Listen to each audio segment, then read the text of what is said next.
दोस्तों, एक ऐसा घर जिसमें से 6 लोग गायब हो गए हैं, 8 लोग एक्सीडेंटली मर गए हैं और 11 का मर्डर हुआ है, तो जाहिर सी बात है घर श्रापित होगा। और आज की हमारी Korean horror movie the haunted house project इसी घर के बारे में है। मूवी की स्टार्टिंग थोड़ी स्लो बर्न है बट एंडिंग बहुत ज़्यादा क्रीपी है और ये मूवी एक फाउंड फुटेज फिल्म है। IMDb ने इसे 4 आउट ऑफ 10 की रेटिंग दी है और कहानी भले ही स्ट्रेट फॉरवर्ड हो पर मेरे ख्याल से मूवी की एंडिंग आप लोगों को थोड़ा तो जरूर डरा देगी, तो वीडियो पूरा लास्ट तक देखना। चैनल पे नए हो तो इस चैनल को और मेरे सेकंड चैनल को जिसमें सेम वीडियो इंग्लिश में मौजूद है तुरंत सब्सक्राइब कर दो, क्योंकि अब हम देखने जा रहे हैं the haunted house project movie की एक डरावनी कहानी।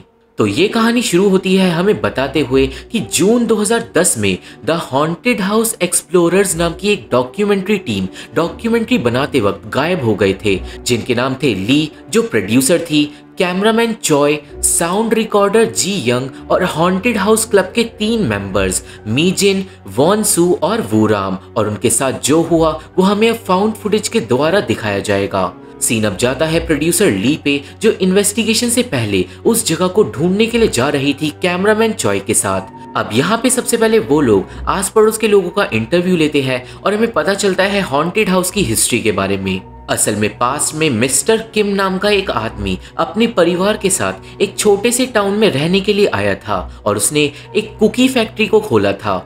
सब कुछ सालों तक ठीक चल रहा था, पर एक दिन मिस्टर किम का पूरा परिवार स्लॉटर कर दिया गया और आज तक किलर पकड़ा नहीं गया। किलर ने कोई सबूत नहीं छोड़ा था, पर हमें पता चलता है कि मिस्टर किम का अपनी एक कुकी फैक्ट्री की एम्प्लॉय के साथ अफेयर चल रहा था, पर किम की बीवी को अफेयर का पता नहीं था और जब उसकी बीवी को अफेयर का पता चला तभी वो हादसा हुआ था। वो अफेयर मिस्टर किम अपनी सेक्रेटरी के साथ चला रहा था और जब उसकी बीवी को अफेयर का पता चला तो सेक्रेटरी गायब हो गई थी। 2 महीने तक जब पुलिस को सेक्रेटरी नहीं मिली तो उसे मरा हुआ घोषित कर दिया गया, पर एक अफवाह के हिसाब से मिस्टर किम की बीवी ने ही सेक्रेटरी को मारा था और फिर सेक्रेटरी की लाश को फैक्ट्री के पीछे बने हुए एक पानी के गड्ढे के अंदर दबा दिया था। लोगों के हिसाब से सेक्रेटरी की आत्मा ने ही किम के पूरे परिवार को मारा था और कई बार तो लोगों ने सेक्रेटरी की आत्मा को उस पानी के गड्ढे के पास भटकता हुआ देखा है। लोगों को अब जब पता चलता है कि ली अपनी टीम के साथ उस जगह पे इन्वेस्टिगेशन करने वाली है तो सब लोग उसे मना करते हैं और बोलते हैं वापस घर चले जाओ, क्योंकि वो श्रापित घर सबको मार डालता है। हमें ये भी पता चलता है कि कई लोग उस घर के अंदर ऑलरेडी मर चुके हैं, पागल हो चुके हैं और वो जगह इन सालों के लिए नहीं बची। ली और चॉय अब लोगों से बात करने के बाद उस घर को शूट करने के लिए जाते हैं, जिसके आसपास सिर्फ खंडर घर थे, क्योंकि लोग घर छोड़ के ऑलरेडी जा चुके थे उस हॉन्टेड घर की वजह से। अब वो लोग पहुंचते हैं मिस्टर किम की प्रॉपर्टी पे, जो पूरी तरीके से खंडर थी। वो लोग किम के घर में घुसते हैं, पुराने सामान को अपनी वीडियो के लिए शूट करते हैं और उन्हें जल्दी ही वो फेमस पानी का गड्ढा भी मिल जाता है जिसके अंदर सेक्रेटरी की लाश होनी चाहिए। खैर छानाबीनी करने पे उन्हें एक एटिक में जाने का बहुत ही नैरो रास्ता मिलता है, जहाँ पे चॉय क्रॉल करके चले जाता है एटिक को इन्वेस्टिगेट करने के लिए। और एटिक की कंडीशन बाकी के घर से थोड़ी ठीक थी, पर तभी नीचे आ जाता है एक आदमी जो ली को रोककर उसे डांटने लगता है। वो आदमी शूटिंग करने के लिए मना करता है, गालियां भी देने लगता है और ली और चॉय को लग रहा था कि वो यहाँ का मालिक है, पर ऐसा नहीं था। वो आदमी बस एक पागल था जो अचानक ही चिल्लाने लगता है और चिल्लाते चिल्लाते फैक्ट्री के अंदर चले जाता है। खैर उस पागल को इग्नोर करते हुए वो लोग अपने आगे की शूटिंग करते हैं और उस खंडर फैक्ट्री के अंदर भी जाकर शूट करते हैं। घर से ज्यादा अंधेरा उस फैक्ट्री के अंदर था, छत भी बुरी तरीके से लीक कर रही थी और थोड़ी देर बाद वहां पर चॉय को कुछ हो जाता है और वो बेहोश हो जाता है। चॉय को तुरंत ली संभालने के लिए आती है और अब यहाँ से सीन कुछ दिन आगे जाता है जहाँ पर चॉय ठीक हो गया था और अब हम लोग मिलते हैं बाकी के टीम मेंबर से, जिन्हें अब जाना था असली इन्वेस्टिगेशन पे। हम लोग मिलते हैं मीजिन, जी यंग, वॉन सू और वू राम से, जो अब ली और चॉय के साथ मिलके जाने वाले थे उसी घर में। सब लोग पहले एक जगह इकट्ठा होते हैं और अपना अपना इंट्रोडक्शन देते हैं। असल में वॉनसू, वूराम और मिंजी एक क्लब का हिस्सा है जो हॉन्टेड हाउस को ही एक्सप्लोर करते हैं। उन लोगों ने बहुत जगहों पे एक्सप्लोर ऑलरेडी किया हुआ है, पर आज का प्रोजेक्ट सबसे ज्यादा डरावना है क्योंकि वो घर कोरिया में सबसे ज्यादा डरावना घर माना जाता है। वूराम ने एक बार उस घर की एक फोटो भी ली थी, जिसे ध्यान से देखने के बाद एक खिड़की के अंदर एक लड़की की छाया नजर आती है। खैर अब आगे ली सबको उनका काम समझाती है और बताती है कि वो लोग किस किस जगह पर कैसे कैसे शूटिंग करेंगे, क्योंकि आखिरकार उनका मकसद था एक डॉक्यूमेंट्री बनाना। वो लोग अपनी इन्वेस्टिगेशन पे निकल जाते हैं और अपनी शूटिंग स्टार्ट करते हैं उस हॉन्टेड जगह पर स्क्रीन में सिर्फ वो 3 क्लब मेंबर्स ही रहने वाले थे, क्योंकि वो ही हमारी डॉक्यूमेंट्री के एक्टर्स हैं। बट बीच बीच में हमें सारे लोग ही दिखाए जाएंगे। सबसे पहले अब वो लोग फैक्ट्री के अंदर जाते हैं, पर बीच में कैमरा अपने आप ग्लिच कर रहा था। फैक्ट्री में कुकीज के पैकेट अभी तक पड़े हुए थे, दीवारें टूटी हुई थी और वो लोग पूरी बिल्डिंग को एक्सप्लोर करते हैं, छत पे भी जाते हैं, पर कुछ भी डरावना उन्हें नहीं मिलता। कैमरा बार बार ग्लिच करता रहता है और दोस्तों वो जगह बहुत ज्यादा बड़ी थी। वहां पर स्टोरेज की बिल्डिंग अलग थी, किम का घर अलग था, एम्प्लॉय की डॉर्मेंट्री अलग थी और फैक्ट्री की बिल्डिंग अलग थी। वो लोग रात के लिए अपने इक्विपमेंट सब सेट करते हैं और फाइनली रात होने के बाद असली घोस्ट हंटिंग शुरू होती है।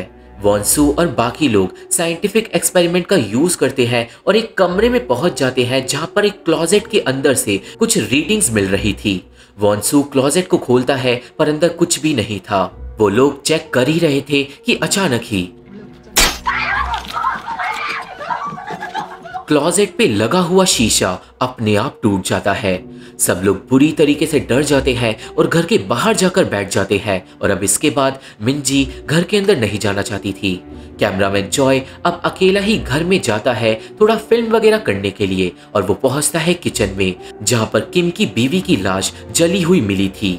वो बच्चों के प्ले रूम के अंदर भी इन्वेस्टिगेट करता हुआ जाता है और इधर उधर छानाबीनी करते हुए वो पहुंच जाता है टूटे हुए शीशे के पास। पर तभी वो पूरी तरीके से चौंक जाता है, क्योंकि उसके पीछे मौजूद थे गीले पैरों के निशान, जबकि उसके जूते सूखे हुए थे। कैमरा भी अब और ज्यादा ग्लिच करने लगा था और अब जॉय उन निशानों के पीछे उल्टी डायरेक्शन में जाता है जो बाहर निकल रहे थे उसी पानी के गड्ढे में से। अब सीन जाता है बाकी लोगों पे, जहाँ पे मिंची सब पर नमक छिड़कती है ताकि भूत उनके पास ना आए, और फिर वो लोग फिर से अंदर जाते हैं। घर में इधर उधर घूमते हुए उन्हें जॉय मिलता है जो पानी के गड्ढे में कूदने वाला था, और उसे बचाने के चक्कर में जियंग खुद गड्ढे में गिर जाती है। वॉन्सू तुरंत जाकर जियंग को गड्ढे से बाहर निकालता है, पर अब सबका मूड खराब हो गया था। वो लोग अब आग जलाते हैं, जियंग अपने कपड़े सुखाती है और जॉय इधर उधर कैमरा घुमा रहा था जब एक अंधेरी जगह पर चमकती हुई आंखें कैमरे में कैप्चर होती है, पर कोई उन पे ध्यान नहीं देता। अब आगे डॉक्यूमेंट्री में वॉन्सू बताता है कि किम की फैमिली के साथ क्या क्या हुआ था। 4 और 12 साल की 2 लड़कियों को बेडरूम में स्टैब किया गया था। 4 साल के एक लड़के को आयरन पॉट के अंदर बंद कर कर मार दिया गया था, और उन सब की माँ को किचन में बुरी तरीके से जला दिया गया था, और मिस्टर किम की बॉडी फैक्ट्री में लटकी हुई मिली थी। खैर थोड़ी देर बाद इन्वेस्टिगेशन फिर से शुरू होती है और वो लोग थोड़ा इधर उधर घूमकर पहुंच जाते हैं उसी छोटे से एटिक में। एटिक में भी वो लोग सब कुछ चेक कर रहे थे कि ली बोलती है कि चलो सब लोग थोड़ा आराम कर लेते हैं। सब लोग अपने कंबल निकाल के वहीं पे बैठ जाते हैं और थोड़ी देर बाद लेट भी जाते हैं, पर फिर जियंग को कुछ अजीब आवाजें रिकॉर्डर में सुनाई देती है। जियंग आवाजें ली को सुनाती है और वो दोनों आवाजों को चेक करने के लिए तुरंत ही निकल जाते हैं। थोड़ी देर बाद क्लब के मेंबर्स भी पीछे पीछे उन लोगों के चले जाते हैं और सब लोग घर के बाहर पहुंच जाते हैं आवाजों का पीछा करने के लिए, और वो आवाजें फैक्ट्री के अंदर से आ रही थी। अब ये सब कुछ जॉय ऊपर से रिकॉर्ड कर रहा था, पर जब जॉय टीम के पास वापस जाने के लिए निकलता है तभी एक डिमोनिक आत्मा उसके पास आ जाती है।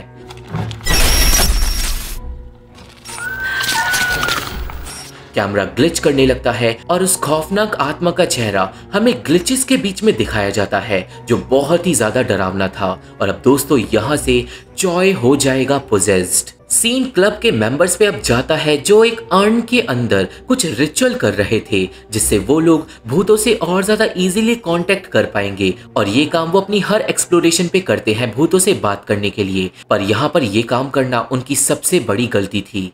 रिचुअल करने के बाद वो लोग आगे बढ़ते हैं और अब जॉय उन लोगों पे नजर रखे हुए था। थोड़ी देर बाद वूराम अकेले जाता है स्टोरेज बिल्डिंग के अंदर, क्योंकि वो लोग अभी गेम खेलना स्टार्ट कर देते हैं जिसमें एक छुपे हुए आइटम को उन्हें ढूंढ कर लेके आना था।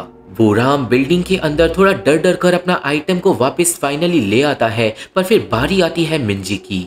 मिंजी अपना आइटम ढूंढने फैक्ट्री के अंदर जाती है, पर वहां पर काफी ज्यादा अंधेरा था और काफी देर चलने के बाद अचानक ही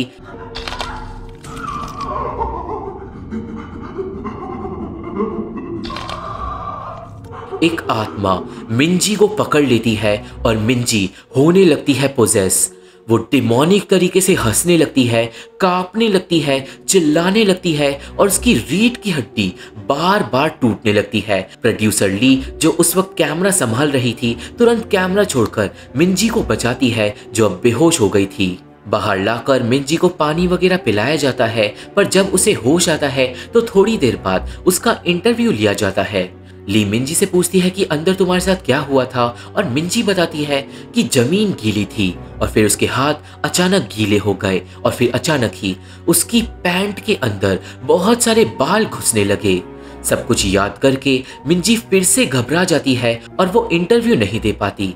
क्लब के मेंबर्स मिंजी को संभालते हैं और वो राम शूटिंग करने से मना करता है, पर जब ली शूटिंग नहीं रोकती तो लड़ाई भी हो जाती है। मिंजी को थोड़ी देर में तेज बुखार भी चढ़ जाता है और अब वो राम गाड़ी की तरफ जाता है दवाई लेने के लिए। और अब आगे मिंजी भी अपना सामान वगैरह पैक करने लगती है, क्योंकि वो समझ गई थी कि वो इस जगह पर सुबह तक जिंदा नहीं बच पाएंगे। अब तभी अचानक ही बिल्डिंग के अंदर से बॉटल टूटने की आवाज आती है और सब लोग चौंक जाते हैं। वो लोग चेक करने के लिए जाते हैं, पर सबके होश उड़ जाते हैं, क्योंकि सेकंड फ्लोर पर पड़ी हुई थी वो राम की लाश। वो राम का किसी ने सर फोड़कर उसे बुरी तरीके से मार डाला था और ये सब देखकर लोग बुरी तरीके से थरथरा जाते हैं और डर कर भागते हैं। कैमरा भी अब ग्लिच होने लगता है और अब फोन में भी सिग्नल नहीं थे। वो सब भागते हैं और पहुंचते हैं पानी के गड्ढे के पास, जहां पर अब पानी की जगह पड़ा हुआ था खून और आत्माएं गड्ढे के आसपास घूम रही थी। सब लोगों के पैर कांपने लगते हैं और जब वो एग्जिट तक पहुंचते हैं तो बाहर जाने का दरवाजा अब लॉक हो गया था और कैमरा और तेजी से ग्लिच कर रहा था और ग्लिचेस के बीच में बार बार आत्माएं कैद हो रही थी। वो लोग अब दूसरे एग्जिट को ढूंढने के लिए भागते हैं, पर दूसरा एग्जिट भी उन्हें लॉक्ड मिलता है। सब लोग बुरी तरीके से थक चुके थे और बाहर जाने का भी उन्हें कोई रास्ता नहीं मिल रहा था। एक जगह बैठ के वो लोग रोने लगते हैं, पर जब थोड़ी देर बाद वो लोग आगे चलना शुरू करते हैं तो वॉन सू को कोई पकड़ लेता है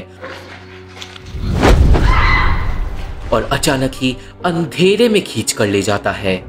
सब लोग वॉन्सू के पीछे जाते हैं, पर वॉन्सू की लाश उन्हें मिलती है दीवार पे टंगी हुई और खून उसकी पीठ से दीवार पे नीचे बह रहा था। लाश को देखकर सब लोग भाग जाते हैं और अब उन लोगों से कैमरा भी गिर जाता है। अब दोस्तों यहाँ पर कैमरा एक ही जगह पर काफी देर तक पड़ा रहता है और ग्लिच होता रहता है और काफी देर बाद कैमरे को उठाती है मीजिन, जो सब लोगों से अलग हो गई थी। मीजिन अब उस डरावनी जगह में अकेले ही भटक रही थी, पर बाहर जाने का रास्ता नहीं मिल रहा था। एंड में मीजिन को एक हॉलवे से रोने की आवाजें आने लगती है और वहां पर जी यंग बोल रही थी, मीजिन मेरी मदद करो, मीजिन मेरे को बचा लो।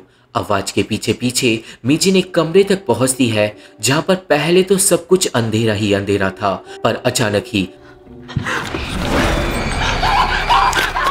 उसे दिखाई देती है डिमोनिक जी यंग, जो खून से लथपथ थी और पोजेस्ड हालत में वो अचानक ही मीजिन पे हमला कर देती है। मीजिन डर के मारे भागती है, बट जी यंग मीजिन का क्रॉल करते हुए पीछा करती है, पर एंड में वो खून ज्यादा बहने की वजह से मारी जाती है।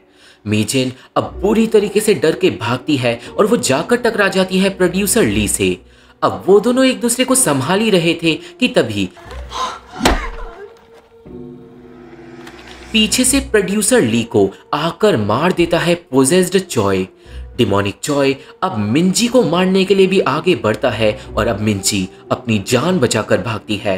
काफी देर भागने के बाद मिंजी एक कोने में जाकर बैठ जाती है और अपने कैमरे की फ्लैश भी बंद कर देती है, पर अब डिमोनिक चॉय सीटी बजाता हुआ मिंजी को हर जगह ढूंढ रहा था। लकीली मिंजी के फोन में सिग्नल आ जाता है और वो पुलिस को फोन लगा देती है।